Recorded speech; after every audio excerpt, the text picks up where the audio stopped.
प्रिय भक्तों, आप सभी का हमारे YouTube चैनल भक्ति एक साधना में स्वागत है। आज हम आपको इस वीडियो में मार्क्सिस्ट महात्म कथा अध्याय 29 का पाठ सुनाने जा रहे हैं। बोलिए श्री कृष्ण भगवान की जय हो, विष्णु भगवान की जय हो, लक्ष्मी माता की जय हो। नारद जी ने पूछा, हे नारायण जी, आपने मुझे बड़ी अद्भुत कथा सुनाई है, लेकिन मेरे मन में एक प्रश्न है। कालिया नाग अपने पहले के उत्तम भवन को छोड़कर यमुना तट को क्यों चला गया? यह सारा रहस्य भी मुझे बताइए। नारायण जी ने कहा, हे नारद जी सुनिए, मैं एक प्राचीन इतिहास का वर्णन करता हूँ, जिसे मैंने सूर्य ग्रहण के समय पर मल्याचल पर्वत पर सुप्रभा नदी के पश्चिम किनारे श्री कृष्ण कथा के प्रसंग में सुना था। भगवान शेष की आज्ञा से नाग प्रतिवर्ष कार्तिक की पूर्णिमा को व्यय के कारण गुरुदेव की पूजा करते हैं। पुष्प, धूप, दीप, नैवेद्य और विविध उपहार सामग्री अर्पित करके प्रसन्नता पूर्वक उनकी आराधना करते हैं। महापुष्कर में भक्ति पूर्वक बलि भांति स्नान करके कालिया ने अहंकार वंश उस तिथि को गरुड़ जी की पूजा नहीं की और नागों के द्वारा जो पूजन की सामग्री एकत्रित की गई थी उसे कालिया नाग फल पूर्वक खाने को उद्यत हो गया। तब सभी नाग उस मदमस्त कालिया को रोकने और उसे नीति की बात बताने लगे। जब किसी भी तरह से वे कालिया नाग को रोक पाने में समर्थ न हुए, तब सहसा ही वहां पर पक्षी राज गरुड़ प्रकट हुए। हे मुनि, गरुड़ जी को आया देखकर कालिया नाग के प्राणों की रक्षा के लिए जब तक सूर्योदय नहीं हुआ तब तक पूरी शक्ति लगाकर उनके साथ युद्ध करते रहे। अंत में पक्षीराज गरुड़ के तेज से उदंग होकर सबके सब भाग खड़े हुए और सबके अभयदाता भगवान अनंत की शरण में गए। नागों को भागते देखकर करुणा निधान कालिया वहां निशंक भाव से खड़ा रहा। उसने गरुड़ की ओर देखा और श्री हरि के चरणारविंदों का चिंतन करके गरुड़ के साथ युद्ध प्रारंभ कर दिया। एक मुहूर्त तक दोनों भयंकर युद्ध करते रहे। अंत में गरुड़ जी के तेज से नागराज कालिया को पराजित होना पड़ा। फिर तो वह भागा और यमुना जी के उसी कुंड में चला गया जहाँ पर सोबरी के श्राप से पक्षीराज गरुड़ नहीं जा सकते थे। गरुड़ के भय से नाग वहीं रहने लगा और पीछे से उसके परिवार के सभी नाग भी वहां पर चले गए। नारद जी ने पूछा, हे भगवान, यह बड़े आश्चर्य की बात है, गरुड़ जी को सोबरी का श्राप कैसे प्राप्त हुआ? परमेश्वर के वहन होने के बाद भी गरुड़ उस हद में क्यों नहीं जा सकते थे? नारायण जी बोले, उस कुंड में सोबरी नाम के मुनि 1000 दिव्य वर्षों तक तपस्या करके महासिद्ध हो भगवान श्री कृष्ण के चरण कमलों का ध्यान करते थे। उन ध्यान प्रायण मुनि के आसपास पक्षीराज गरुड़ यमुना के जल में और किनारे पर अपने गणों के साथ प्रसन्नता पूर्वक निशंक भाव से विचरा करते थे। वे अपनी उत्कृष्ट इच्छा से प्रेरित होकर बहुधा पूंछ अथवा पंख को ऊपर उठाकर मुनि के अलग बलग में उनकी सानंद परिक्रमा करके वहां आते जाते थे। एक दिन उन्होंने वहां पर एक विशालकाय मछली को देखा। देखते ही देखते गरुड़ जी ने मुनि के पास से ही उस मछली को चोंच से पकड़ लिया। मछली को मुंह में दबाकर जाते हुए गरुड़ को मुनि ने रोष भरी दृष्टि से देखा। मुनि की उस दृष्टि से गरुड़ जी कांपने लगे और वह महामत्स्य यानी बहुत बड़ी मछली उसकी चोंच से छूटकर पानी में गिर गई। गरुड़ जी के डर से वह मछली मुनि के पास जाकर ठहर गई, उनकी शरणागत हो गई। जब गरुड़ पुनः उसे पकड़ने के लिए उद्यत हुए, तब मुनि ने उससे कहा, हे पक्षीराज, मेरे पास से दूर हट जाओ। क्या तुम्हें लगता है कि तुम मेरे होते हुए इस मछली को पकड़ सकते हो? मेरे सामने से इस विशाल जीव को पकड़ लेने में तुम्हारी क्या योग्यता है? तुम अपने को श्री कृष्ण का वाहन समझकर बहुत बड़ा मानने लगे हो। श्री कृष्ण तुम्हारे जैसे करोड़ों वाहन रच लेने की शक्ति रखते हैं और मैं अपनी भौहें टेढ़ी करने मात्र से तुम्हें शीघ्र और अनायास ही भस्म कर सकता हूँ। तुम परमेश्वर के वाहन हो तो क्या हुआ, हम तुम्हारे कोई दास नहीं हैं। हे पक्षीराज, मेरी बात ध्यान से सुनो। यदि आज से कभी भी तुम मेरे इस कुंड में आओगे तो मेरे श्राप से भस्म हो जाओगे। यह मेरा सत्य वचन है। मुनि की बातें सुनकर पक्षीराज विचलित हो गए। श्री कृष्ण के चरणों का स्मरण करके उन्हें प्रणाम करके चल दिए। हे नारद जी, तब से अब तक सदा ही उस कुंड का नाम सुनने मात्र से पक्षीराज को कंपकपी आ जाती है। नारद जी ने कहा, हे भगवान, आपके मुख से यह कथा सुनकर मैं धन्य हो गया। अब मुझे बताइए, जब कालिया नाग यमुना हद से चला गया तब क्या हुआ। नारायण जी ने कहा, श्री कृष्ण बहुत देर तक यमुना जल से ऊपर नहीं आए। यह सब देखकर ग्वाल बाल बहुत दुखी हो गए और यमुना तट पर बैठकर जोर जोर से रोने लगे। कुछ शोक से व्याकुल होकर अपनी छाती पीटने लगे। कोई श्री हरि के बिना पृथ्वी पर पछाड़ खाकर गिर गया और मूर्छित हो गया। कितने ही बालक श्री कृष्ण विरह से व्यथित हो कालिया देह में प्रवेश करने को उदित हो गए और कुछ उन्हें पकड़ पकड़ कर रोकते थे।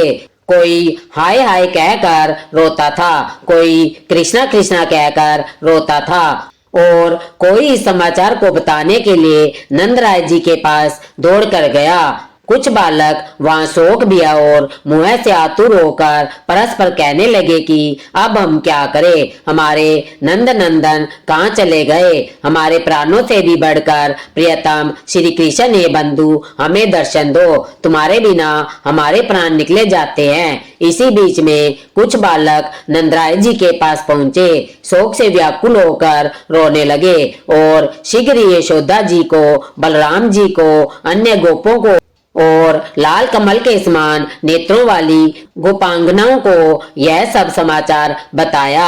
यह समाचार सुनते ही सब के सब शोक से व्याकुल होकर यमुना तट पर दौड़े आए और बालकों के साथ वे भी रोने लगे। सारे ब्रजवासी एकत्रित होकर रोते रोते शोक से मूर्छित हो गए। माता यशोदा तो कालियादेह में प्रवेश करने लगी। यह देखकर कुछ ने उन्हें पकड़ लिया।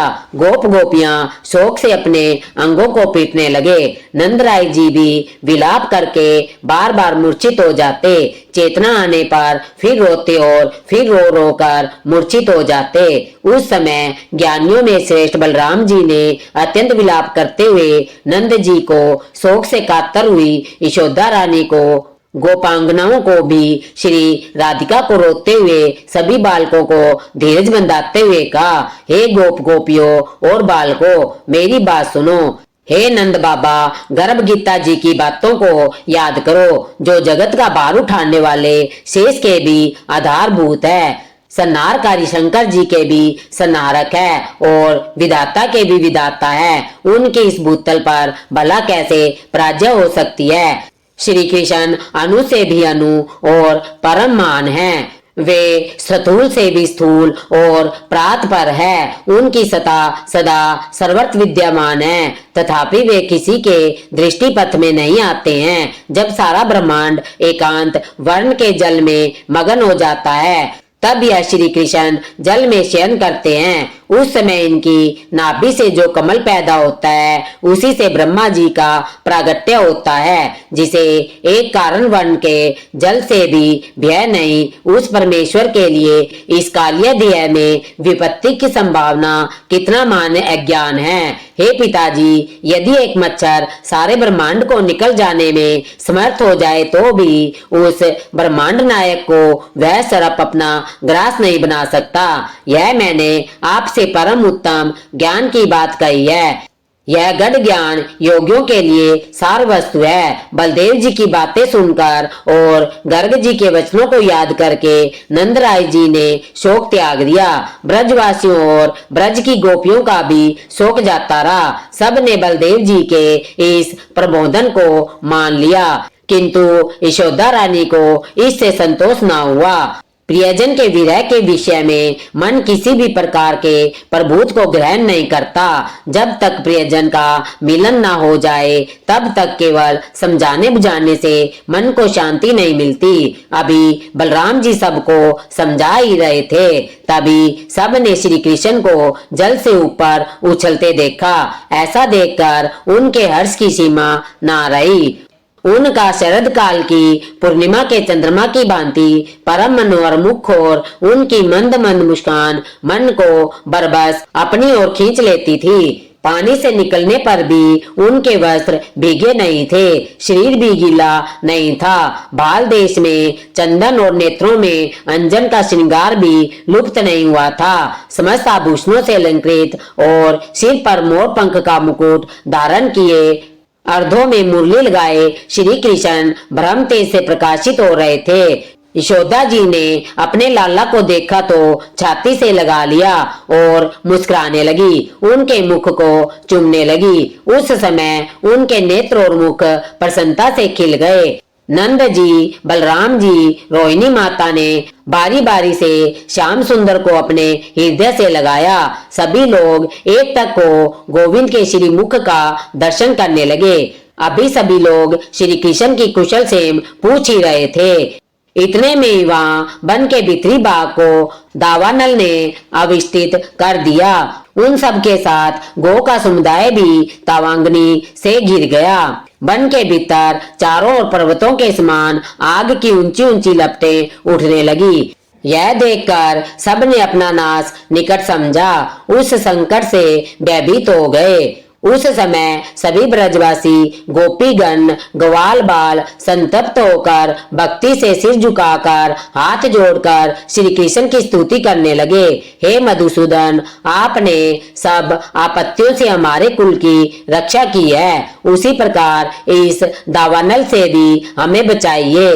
हे जगतपते, आप ही हमारे इष्ट देवता है और आप ही हमारे कुल देवता है। संसार की सृष्टि पालन और संहार करने वाले भी आप ही है। अग्नि, वरुण, चंद्रमा, सूर्य, यम, कुबेर, ब्रह्मा, शिव, इंद्र, मुनिंद्र, मनु, मानव, दैत्य, जो भी चराचर प्राणी है वे सब आपकी ही विभूतियां हैं। उन सब के आविर्भाव और लिए आपकी इच्छा से ही होते हैं। हे गोविंद, हमें अभय दे और इस अग्नि का संहार करे। हम आपकी शरण में हैं, आप हम शरणागत की रक्षा करें। ऐसा कहकर सभी श्री कृष्ण के चरणों का चिंतन करते हुए वहाँ खड़े रहे। श्री कृष्ण की अमृतमय दृष्टि पड़ते ही दावानल दूर हो गया।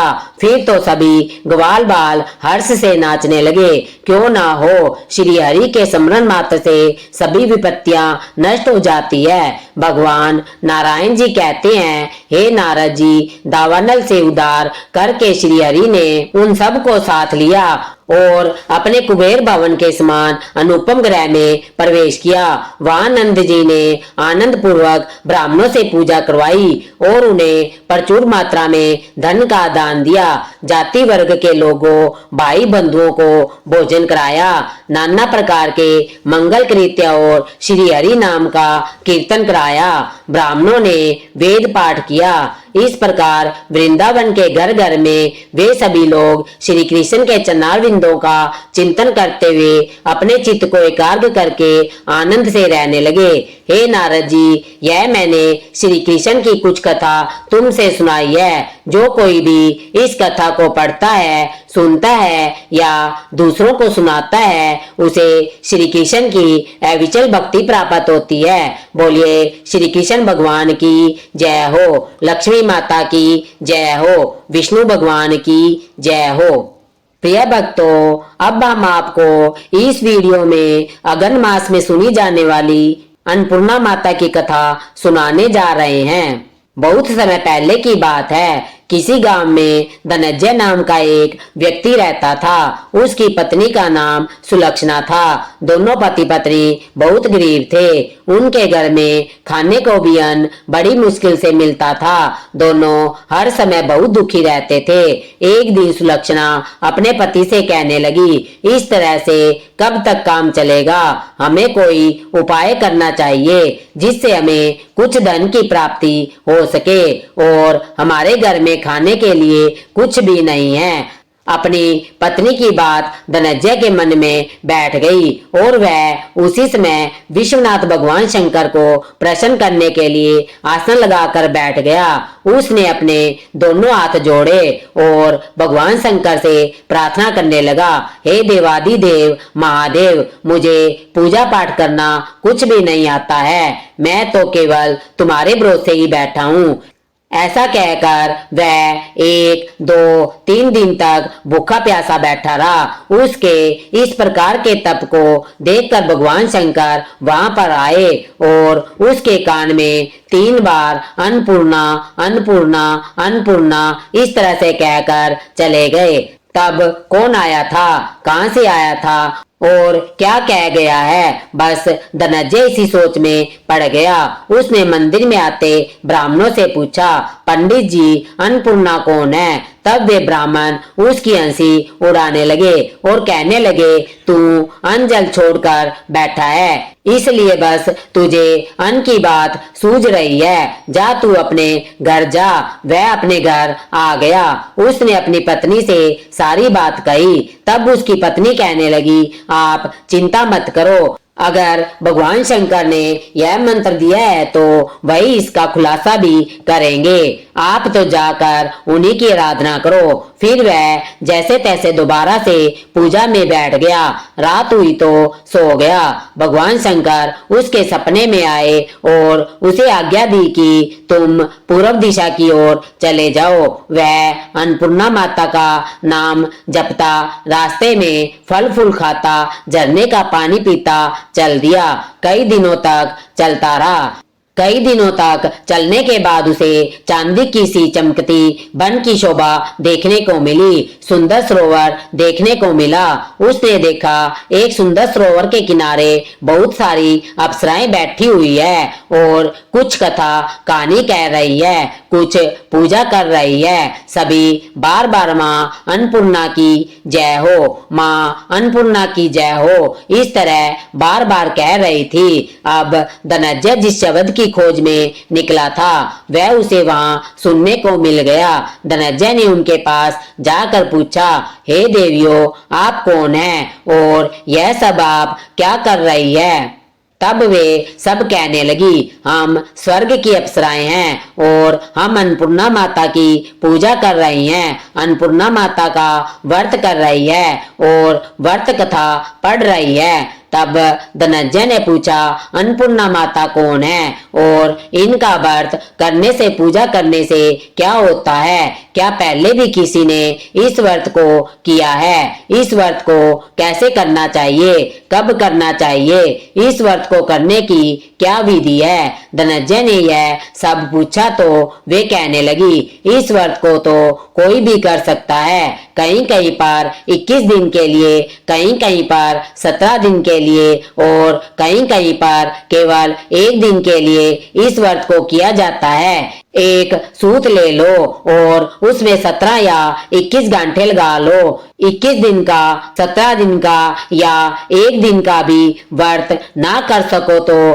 केवल व्रत कथा सुन लो, प्रसाद ले लो, निराहार रहकर कथा कहो। कथा सुनने वाला भी कोई ना मिले तो पीपल के पत्ते को रखकर कथा कह लो। सुपारी या धृत कुमारी को सामने रखकर, दीपक को साक्षी रखकर सूर्य भगवान, गाय माता, तुलसी देवी या महादेव जी के सामने कथा कह लो। बिना कथा कहे, बिना कथा सुने मुंह में अन्न का एक दाना भी ना डालो। यदि भूल से कुछ पड़ भी जाए तो 1 दिवस का उपवास करो। व्रत के दिन क्रोध ना करो, झूठ ना बोलो। तब धनंजय ने पूछा, ऐसा सब करने से क्या होगा। तो वे कहने लगी, ऐसा करने से अन्नपूर्णा माता प्रसन्न होती है। अन्नपूर्णा माता प्रसन्न होती है तो अंधे को नेत्र मिल जाते हैं, लूले को हाथ मिल जाते हैं, निर्धन का घर धन से भर जाता है, बांझी को संतान मिल जाती है, विद्या चाहने वालों को विद्या की प्राप्ति होती है। जिस भी कामना से इस व्रत को किया जाए सभी इच्छाएं पूरी हो जाती है। तब वह कहने लगा, बहनों, मेरे पास तो ना धन है ना विद्या है, कुछ भी नहीं है। मैं तो एक दुखिया ब्राह्मण हूँ। क्या तुम मुझे इस व्रत का सूत दे दोगी? तब वे कहने लगी, हाँ भाई, तेरा कल्याण हो, ले ले जा इस व्रत का सूत। और इतना कहकर उन्होंने धनंजय के हाथ पर व्रत का डोरा बांध दिया। डोरा बांधने के बाद अप्सराएं तो वहां से चली गई। धनंजय ने वहीं पर बैठकर अन्नपूर्णा माता के व्रत का संकल्प लिया। अन्नपूर्णा माता व्रत की कथा पढ़ी और व्रत किया। उसका व्रत पूर्ण हुआ। तभी सरोवर में से 21 खंड की स्वर्ण सीढ़ी हीरे मोती जड़ी हुई प्रकट हुई। अब तो धनंजय जैन पूर्णा माता कहता जाता और सीढ़ियां उतरता जाता। देखते ही देखते वह बहुत सारी सीढ़ियां उतर गया। तो देखता क्या है, करोड़ों सूर्यों से प्रकाशमान अन्नपूर्णा माता का मंदिर है। उनके सामने स्वर्ण सिंहासन पर माता अन्नपूर्णा विराजमान थी। भिक्षा हेतु शंकर भगवान खड़े थे। देवगन्नाएं चवन डुला रही थी और कितने ही हथियार बांधे पहरा दे रही थी। धनंजय तो दौड़कर जगदम्बा माँ के चरणों में गिर गया। माता अन्नपूर्णा उसके मन का कलेश जान गई थी। तब धनंजय कहने लगा, माता, आप तो अंतर्यामी हैं, मैं आपको अपनी दशा क्या ही बताऊं। माता कहने लगी कि तूने मेरा व्रत किया है, जा तेरा कल्याण होगा। तब माता ने धनंजय की जीभ पर बीज मंत्र लिख दिया। अब तो उसके रोम रोम में विद्या प्रकट हो गई। इतने में वह देखता क्या है कि वह तो काशी विश्वनाथ जी के मंदिर में खड़ा है। माता का वरदान लेकर धनंजय अपने घर पर आ गया। उसने अपनी पत्नी सुलक्षणा से सारी बात बताई। माता जी की कृपा से अब उसके घर में धन संपत्ति आने लगी। छोटा सा घर भी बहुत बड़ा हो गया था। जिस तरह से शहद के छत्ते से मक्खियां जमा हो जाती है, उसी तरह से सगे संबंधी पड़ोसी अब उसके घर आने जाने लगे थे। लेकिन कहते हैं ना, हमारे कुछ पड़ोसी या सगे संबंधी तो घर में आग लगाने ही आते हैं। पड़ोसी कहने लगे, इतना बड़ा घर है, इतना धन है, लेकिन धनंजय तुम्हारी तो कोई संतान ही नहीं है, कोई पुत्र ही नहीं है। अब तुम्हारी इस कमाई का भोग कौन करेगा? तुम्हें सुलक्षणा से तो कोई संतान की प्राप्ति नहीं हुई, इसलिए तुम्हें अब दूसरा विवाह कर लेना चाहिए। ना चाहते हुए भी सबके बार बार कहने पर धनंजय को दूसरा विवाह करना पड़ा। इस तरह दिन बीतते रहे। फिर से अगन यानी मार्गशीर्ष का महीना आ गया। नए बंधन में बंधे पति से पहली पत्नी सुलक्षणा ने कहा, हे स्वामी, हम सब अन्नपूर्णा माता की कृपा से सुखी हुए हैं। इसी कारण हमें अन्नपूर्णा माता का यह व्रत नहीं छोड़ना चाहिए। यह सब माता का ही प्रभाव है जो हम इतने संपन्न और सुखी हुए हैं। सुलक्षणा की बातें धनंजय को जच गई और वह उसके घर गया, व्रत में बैठ गया। उसकी नई पत्नी को इस व्रत के बारे में कुछ भी नहीं पता था। वह तो अपने घर में बैठी धनंजय के आने का रास्ता देख रही थी। दिन बीतते रहे। व्रत पूरा होने में अभी 3 दिन बाकी थे कि उसकी नई पत्नी को पता चल गया कि वह तो सुलक्षणा के घर में है। यह बात पता लगते ही उसे बड़ा क्रोध आया। उसके मन में ईर्ष्या की ज्वाला धधकने लगी। वह क्रोध में भरी सुलक्षणा के घर पहुंची। जाकर उसने भगदड़ मचा दी और धनंजय को अपने साथ अपने घर पर ले गई। नए घर में जाकर धनंजय को थोड़ी देर के लिए नींद आ गई। इसी समय उसकी नई पत्नी ने देखा कि उसके हाथ पर कोई धागा बंधा है। उसने सोचा कि सुलक्षणा ने उसके पति को अपने वश में करने के लिए यह धागा बांध दिया है। उसने धनंजय के सोते सोते ही उस धागे को तोड़ा और आग में फेंक दिया। ऐसा करते ही अन्नपूर्णा माता क्रोधित हो गई। उसके घर में आग लग गई। सब कुछ जलकर खाक हो गया। सुलक्षणा जान गई कि माताजी क्रोधित हो गई है। वह पति को फिर से अपने घर पर लेकर आई। नई बहू अपने पिता के घर में जा बैठी। पति को परमेश्वर मानने वाली सुलक्षणा ने कहा, आप घबराइए मत, माताजी की कृपा तो अलौकिक है। पुत्र कुपुत्र तो हो सकता है, पर माता कुमाता नहीं होती है। आप श्रद्धा और भक्ति से फिर से माता की आराधना करें, माता जी हमारा कल्याण करेगी। धनंजय फिर से अन्नपूर्णा माता की पूजा करने लगा। वह वहीं सरोवर पर गया और फिर से सारी सीढ़ियां प्रकट हुई। मां अन्नपूर्णा का जाप करता वह उसमें उतर गया। माता जी के चरणों में गिरकर रोने लगा। अन्नपूर्णा माता उस पर प्रसन्न हुई और कहने लगी, ले मेरी स्वर्ण की मूर्ति ले जा और इसकी पूजा करना, तू फिर से सुखी हो जाएगा। जा, मैं तुझे आशीर्वाद देती हूँ। तेरी पत्नी सुलक्षणा ने श्रद्धा से मेरा व्रत किया है, जा, मैं उसे पुत्रवती होने का आशीर्वाद देती हूँ। धनंजय ने जब आंखें खोली तो वह फिर से काशी विश्वनाथ जी के मंदिर में खड़ा था। वह अपने घर आया और सुलक्षणा गर्भवती हो गई। 9 महीने पूरे होते होते उसने एक बहुत सुंदर पुत्र को जन्म दिया। पूरे गांव में आश्चर्य की लहर दौड़ गई। माता अन्नपूर्णा की कृपा से एक बार फिर से धनंजय का घर खुशियों से भर गया। उसने माता अन्नपूर्णा का एक बहुत बड़ा विशाल मंदिर बनवाया। माता जी की दी हुई स्वर्ण प्रतिमा को उसमें स्थापित कर दिया। मंदिर में लोगों की भीड़ जमा होने लगी। उधर उसकी दूसरी पत्नी, जिसने माता जी के व्रत का धागा तोड़ा था, उसके पिता के घर में डाका पड़ गया। सब कुछ लूट गया। वे लोग भीख मांग मांग कर अपना पेट भरने लगे। जब सुलक्षणा को इस बात का पता चला तो उसे बहुत दुख हुआ। उसने उसे अपने घर में बुला लिया और एक अलग घर में रख दिया। उसके रहने का, खाने का पूरा इंतजाम सुलक्षणा ने कर दिया। धनंजय, सुलक्षणा और उसका पुत्र अन्नपूर्णा माता की कृपा से आनंद से रहने लगे। हे अन्नपूर्णा माता, जैसे आपने धनंजय और उसके परिवार पर कृपा की, वैसे ही इस कथा कहानी कहते सुनते सभी पर अपनी कृपा बनाए रखना और सभी के घर में अन्न धन के भंडारे भरना। बोलिए अन्नपूर्णा माता की जय हो, शंकर भगवान की जय हो। बोलिए लक्ष्मी माता की जय हो, विष्णु भगवान की जय हो। भारतवर्ष के सौराष्ट्र देश में द्वापर युग की यह कहानी है। सौराष्ट्र देश में उस समय भद्रश्रवा नाम के एक राजा थे। राजा बहुत पराक्रमी थे। उन्हें 4 वेद, 6 शास्त्र और 18 पुराणों का ज्ञान था। उनकी रानी का नाम सूरज चंद्रिका था। रानी देखने में सुंदर और सुलक्षणा थी, पतिव्रता थी। उसके 7 पुत्र थे और एक कन्या थी। कन्या का नाम उन्होंने श्यामबाला रखा था।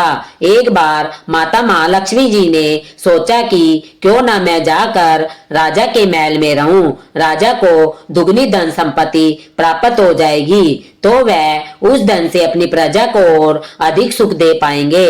यदि मैं किसी गरीब के घर में जाकर वास करती हूँ तो वह स्वार्थी हो जाएगा और केवल अपने ही ऊपर धन खर्च करेगा।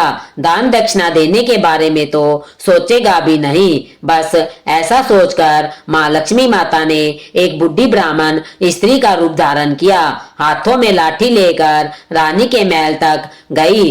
रानी के महल के द्वार पर एक बूढ़ी स्त्री को देखकर दासी आई और उनसे उनके बारे में पूछने लगी। उसने पूछा, आप कौन हैं और यहाँ क्यों आई है? बूढ़ी स्त्री का रूप धारण किए माँ लक्ष्मी माता ने कहा कि मेरा नाम कमला है और मेरे पति का नाम भुवनेश है। हम द्वारका में रहते हैं। तुम्हारी रानी पिछले जन्म में एक गरीब वेश्या की पत्नी थी। दरिद्रता के कारण रोज उनके घर में झगड़े होते थे और उसका पति रोज उसे पीटता था, जिससे परेशान होकर वह घर छोड़कर जंगल में चली गई और भूखे पेट वहीं भटकने लगी। जंगल में उसकी भेंट मुझसे हुई। उसकी दुर्दशा देखकर मुझे उस पर दया आ गई। तब मैंने उसे सुख संपत्ति देने वाली महालक्ष्मी जी की कथा सुनाई। मेरे कहने पर उसने माँ लक्ष्मी माता की पूजा की और व्रत किया।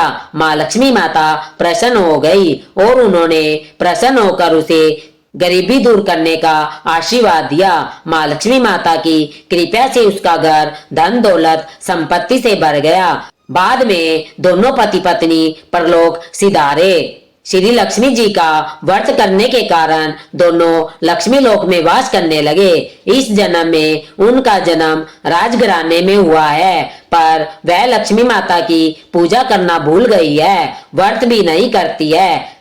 दासिन को प्रणाम करके कहने लगी कि आप मुझे बताए महालक्ष्मी माता का व्रत कैसे किया जाता है। बूढ़ी स्त्री के रूप में महालक्ष्मी माता ने दासी को व्रत की संपूर्ण विधि बता दी। व्रत की विधि जानकर दासी महालक्ष्मी माता को प्रणाम कर रानी को बताने अंदर चली गई। राज सुख में रहते हुए रानी को अपने ऐश्वर्य पर बहुत घमंड था। दासी के द्वारा एक बुढ़िया के आने की बात सुनकर उसे तो बहुत क्रोध आया।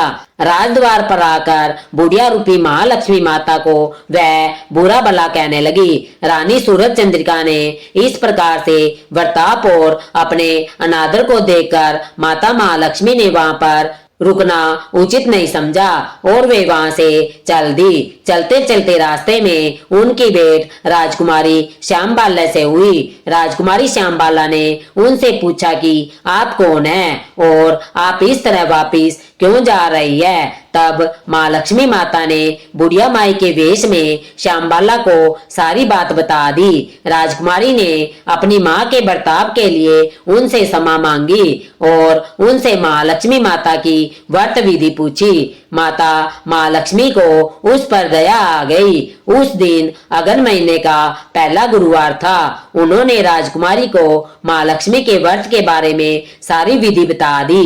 राजकुमारी ने श्रद्धा पूर्वक व्रत रखा, जिसके फल से उसका विवाह राजा सिद्धेश्वर के पुत्र मालाधर से हुआ और वह अपने ससुराल में आनंद से रहने लगी। इधर रानी सूरज चंद्रिका पर माँ लक्ष्मी जी क्रोधित हो गई, जिसके फलस्वरूप राजा भद्र शर्मा का सारा राजपाट समाप्त हो गया।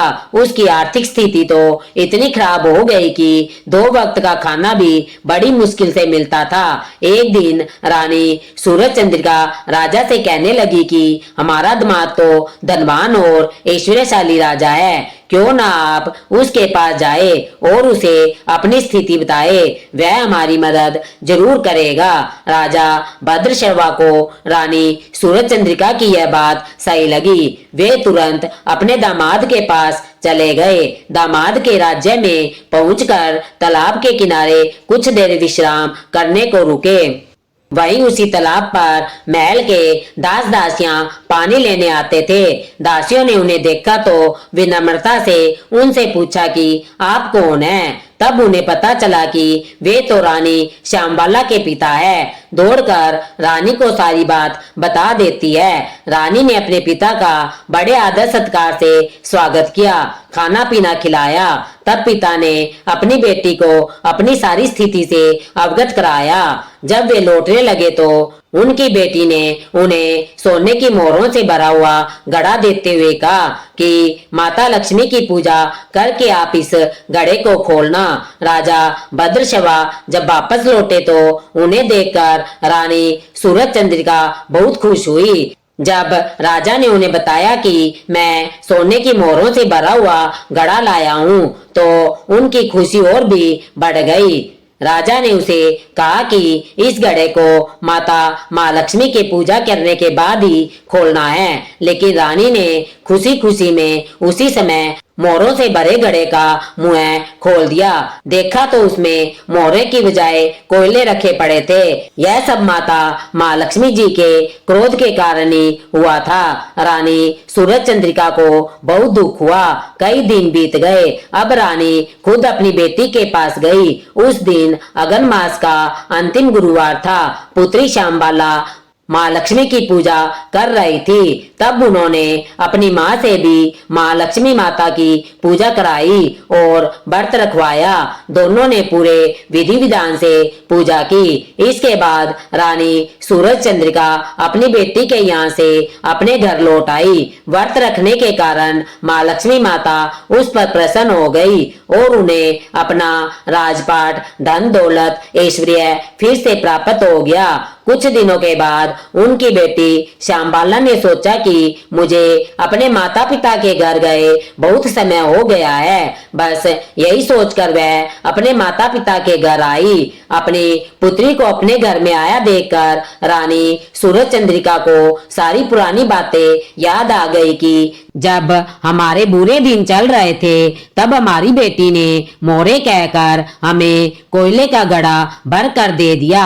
इसके परिणाम स्वरूप श्यामबाला का अपने घर में कोई भी आदर सत्कार नहीं हुआ, बल्कि उन्हें ताने मारे जाते, उनका अनादर होता।